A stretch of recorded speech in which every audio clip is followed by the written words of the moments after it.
So, which also speaks to the fact that HR buyer is not a single HR buyer anymore. They have to have different capabilities sitting at the table collectively making that decision or a choice to say, hey, I'm going to plug this out of my tech stack, HR tech stack layer, and I'm going to put this back in.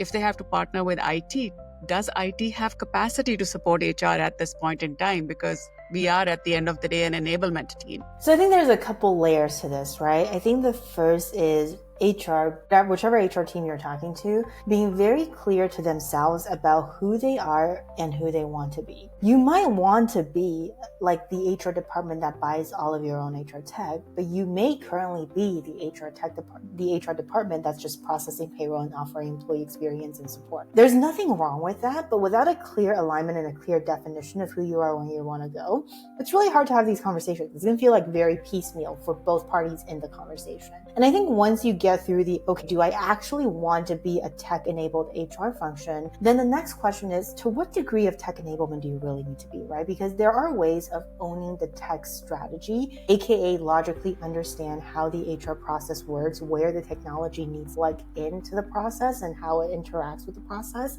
versus picking and integrating the technology.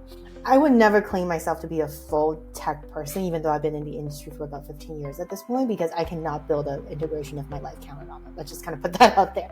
But at the same time, I understand the nature of how integrations work. I understand the level of instructions to which I need to give a technical team to say, hey, I need this thing to go one way, I need this thing to go both ways. I think HR needs to get a lot better on not really the technical side of things, but the logical and the procedural part of how to run the HR business. So whoever is working with you, be it the IT team, the procurement team, an outside party, whatever it may be, they understand what you're talking about when you say like, hey, I need this AI solution, this is what I intend for it to do. So that's one part of it. I think the second part where that partnership comes in, once the tech is implemented, is IT can only go so far in understanding and supporting the data and compliance risk pertaining to HR and people data out in the ecosystem.